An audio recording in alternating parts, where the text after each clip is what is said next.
Pretender Transformers are here. The Pretender Transformers. Look, there are evil Decepticon Pretenders too. Pretender Transformers. Well, weep, grog, now weep, nitty bong, my fellow addicts. This is TFA 1024, the Transformers Addict here, coming to you with a TFA review. Because it's been a while since I've given you all some sort of video of content of some variety, this is going to be something to hold you over for a little while. So, without further ado, we're taking a look at the Transformers Power of the Primes, Prime Master Wave 1, Micronus with Cloudburst, Liege Maximo with Skullgrin, and Vector Prime with Metal Hawk. And essentially, like my intro says, these are modernized versions of an old concept from the early to late 1980s and slash 1990s, before Action Masters and all those other weird concepts happened.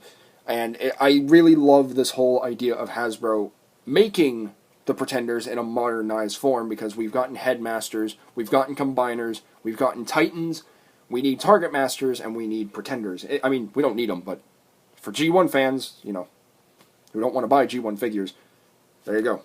Classics slash generation slash universe. But yeah, so, and these are just 2-in-1 figures. Technically 3-in-1, because they're also Target Masters that turn into melee weapons and guns. Like the Autobots get guns and the Decepticons get melee weapons, which is kind of cool. But again, I could be wrong about that, because apparently Landmine... Actually, no, Landmine does turn into a gun, because he's a repaint of Metal Hawk. So it's, you know. I'm not going to go through the cards and everything. You saw other video reviews about it, but I'm going to keep them at the end of throughout the video review, because that's my style. Something different. And I'm just going to go through quick thoughts on these, because everyone reviewed them. But in-depth thoughts on mine, personally, I do like them. I love the whole idea. Pretenders are such a weird concept, but it's one of, like, probably one of the most obscure remembered concepts. There we have Cloudburst, decked out in some beautiful red plastic, which I love. That nice, you know, factory gray, I guess, and then some white accents with some blue accents, and that looks pretty good. Transformation. Take the double-barrel gun. There you go. Flip down that peg. Now he's a Target Master. Transform him back. He's a robot. Simple. And like I said, they are Pretenders, though they do open up, and you can stick them out, put them in, you know, you can do whatever. It don't matter. But a word of warning when you guys have these. Take them out by these little sections right here if you have some good long fingernails or medium-sized fingernails. Grab those, because with Liege Maximo, and I'm pretty sure you guys can already see it, on his head here, he actually is missing a chunk of one of his sides of his head. And that's my fault, because I was trying to grab him out like this and grab my fingernails and get some sort of grip. And that little piece of plastic just came off, so now I have like a Loki-style Liege Maximo, because that's essentially what he is. He's just a trickster. That's what Liege Maximo is. Micronus, he is a power swapper, because he is the first Minicon Prime, and, you know, Minicons, Transformers Armada, Energon, you know, all that fun stuff. They're power-enhancing little robots that give power to the other robots. So essentially, you're not getting 3 figures, you're getting 4 figures. So you're getting a Prime figure, you're getting a Minicon that enhances their power, you're getting a Target Master that transforms into a gun or a melee weapon, and you're also getting another little action figure with your Prime. That's really cool. So, and here's Micronus, and he has his own individual symbol, so it's like an axe, which makes sense, because power, weaponry, you know, that makes sense. And you just transform him like a standard Titans Return Headmaster. And there you go. Taking a quick look at Skullgrin. Nothing really too special other than he just looks really fearsome and creepy, and I love it. Hollow eyes, which is also very creepy. You know, again, Pretender, take this, take him, pull him out. I'm not going to do it all the way, but you get the idea. Target Master, he's a triple-bladed claw weapon. And he just looks really, really creepy. But I like it. I like it a lot. Liege Maximo here, I already said it's the same as any other Prime Master, except he actually has a, you know, they each have their own individual look. So taking a look at him, he's got some sort of weird smiley face, which is kind of creepy, but it makes sense because he is a trickster. I keep saying sinister trickster. Now I'm thinking of Barricade from the last night, but he is a trickster. He is the Loki of the Transformers, which is pretty cool. Here we have Metal Hawk, and I think he's the favorite out of the bunch for my personal taste, because I love the fact that he has more colors than the other two combined, in a sense. He's got some nice silver accents, got the beautiful blue, he's got the beautiful red, got some yellow accents, and the factory gray. which is nice. And he just looks really good. He looks like he jumped out of the anime from Super God Master Force, which is pretty cool. Again, Pretender, stick the guy in there to pull him out. You get the idea. Close him up. Transform him. He transforms into a single-barrel gun.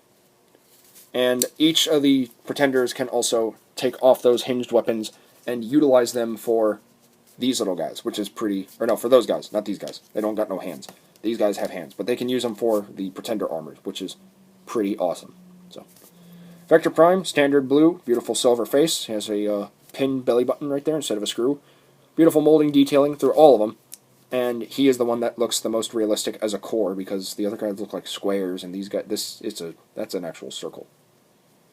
So, there you go. There is that. Now, for the next portion of this video review, it's going to be quick, simple, I hope, but we're just going to show the playability throughout the whole toy line. So let's go ahead and get cracking onto it. We're going to take Beachcomber here, and it's a similar gimmick with the Titans Return figures, with their Titan Masters. You open them up, and you can give the little guys a ride. So get Micronus in a small sitting pose here. Put him in. Close up Beachcomber. And there you go. Now Micronus is riding inside Beachcomber. So there you go. There's that. The deluxes come with these hands that come with a transclearant filler. And this is essentially made for the Prime Masters. So again, we'll take Micronus because he's the one I have right now. I mean, I have the other two, but I have him in my hand right now. And this is essentially a connection of you just put it in there and it will hold if everything is positioned properly. And it holds in pretty securely. Now, to hook it on, because apparently, you know, these are like just baby carrier papooses, there are 2 tabs on each individual thumb right here, and they will wrap around the Dino Mode head for swoop. For others, it would just be a simple port and peg connection, and sometimes that's not the best, but with the Dinobots I worry because that's translucent plastic, with like regular plastic being flexed and forced, and that could break, and that's not going to be a fun time. And there you have Swoop wearing Micronus and having the ability to swap powers, which is pretty cool. Very stupid, but pretty cool. Now for the Voyagers, again, because we got Dinobots, we finally got Generations Dinobots. Here we have, I'm trying to have the camera stand up just a little bit. Show off the head. Show off the head. Okay, don't show off the head. They come with feet, and basically these are meant to be brass knuckles. So we'll take Micronus, and we'll pop them in. Simple. You heard that nice slot too, so it's a very nice connection. Take Vector Prime, and we'll not only give Grimlock the power to swap powers whenever he's punching someone in the face, or we'll give him the ability to time travel, so he can prevent the war. He can go back in time and prevent Megatron from being created and beat the crap out of him. And they just connect with the simple 5mm port to peg connection, and it's a very solid connection. So now Grimlock can mess some dudes up from the past as well as the future, and that looks really freaking cool. I actually kind of like it. I was against it at first, but I was just thinking of Grimlock. Those are giant brass knuckles. He doesn't need no sword or gun. He's a Dinobot. He takes stuff on head on. So, which I think is pretty cool. And to remove the Prime Masters, it's very simple. All you have to do is come underneath here, push your fingernail as far as it will go. Sometimes it likes to get caught. And I say that as the camera is on, and it will just pop out. Vector Prime actually comes out pretty easy. And now for the last little bit here. The leaders come with the Matrix of Leadership, or for Rodimus Unicronus, he comes with the Matrix of Chaos, which is pretty cool. And you can essentially just put these guys in their chest, but what you're supposed to do with the Prime Masters is you can take the Matrix core and pop it out, and it can be like its own individual thing. And you can take the Matrix rim, or the Matrix harness, in a sense, and you can take one of the Prime Masters, and let's say for a Cybertron reference, Prime needs some power. He needs the sword that Vector Prime had. You can take Vector Prime and peg him in, and now he has the power to travel through time and prevent conflict, which is pretty cool. I actually really like this gimmick. It's fun. I mean, he can't get no time sword, unfortunately, but he can do that. But there you go. So there is that.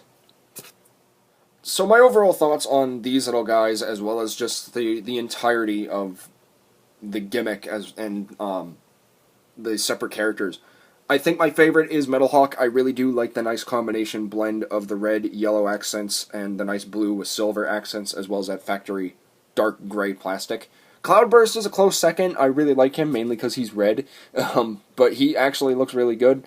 But favorite Decepticon so far, because I don't own the other ones yet, Skullgrin. Skullgrin is just really freaking creepy, and I look forward to seeing what they're going to do with Bludgeon and Submarauder and all those other guys. Because this is going to be a line that's not going to end until December, and I'm pretty sure we're going to get all 13 Prime Masters somehow, or 13 Primes, I should say. But in terms of them just being, like, playful, I love how they're Target Masters, as well as they can use these weapons for their Pretenders. I love the fact that we have Pretenders, and I just think it's worth the money. The playability throughout the whole line is really, really fun. Specifically, with the Legends classes to the Leader classes, I think, honestly, that's quite possibly the most fun I've had with this toy line, because I've taken the Legends class figures a bunch, and I just put the Prime Masters in the vehicle mode, and it's like, oh look, he's driving! Or the character is driving to get him out of there, or some sort of secret mission, or something like that.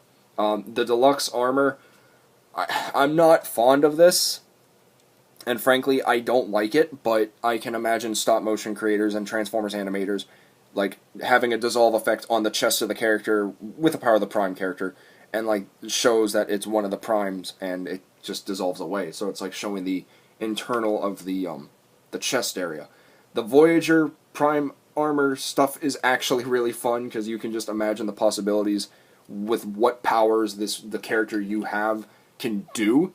Like for Grimlock, how I said you can imagine him going forward or back in time and just, you know, messing stuff up or preventing stuff. You don't know. I mean, and then the Leaders, I think it's just fun because it's like now they have one specific power that they can utilize to their advantage. And it's just fun to take them out, switch out the Matrix Core, and give them one of the power of the Primes. That's really cool. But you can't give them the power of the Primes unless you have the Prime Masters. So I strongly recommend picking these guys up, as well as the Future Wave. If this is not your cup of tea, more power to you. I respect you for that. But I'm just saying, if you're a fan of Generation 1 Pretenders, you want the 13 original Primes as toys in some way, shape, or form, pick these guys up. They go for about $5.99 retail, Hasbro MSRP. They're available at Toys R Us, Walmart, Target, and other online retailers. So go pick these guys up. If you are that into it, please, by all means, do yourself a favor, pick these guys up, pick some Power of the Prime figures up in general, and just have some fun. Because I recommend, so you can decide. That's right, I'm bringing it back! Anyway, my fellow addicts, that's pretty much all I have to say. So this has been my video review for the Transformers Power of the Primes Wave 1 Prime Master Cloudburst with my Cronus, Skullgrin with Liege Maximo, and Metalhawk with Vector Prime. And I want to thank each and every one of you for watching. Please, by all means, if you haven't already, like, comment, share, and of course, subscribe. Because this is the only channel where your entertainment will be transformed. And let me know what you think about the new little setup with this nice LED light and the proper editing. Just let me know. And let me know who your favorite is down in the comment section down below. But once you message me, please be respectful, be appropriate, and be patient, and on topic, and I'll reply to you all as soon as I can. But with all that being said, my fellow addicts, that's pretty much all there is to say. So please remember, until next time, to get addicted, stay addicted, and TF addicts for life! This is TFA 1024, the Transformers Addict, rolling out till all are one.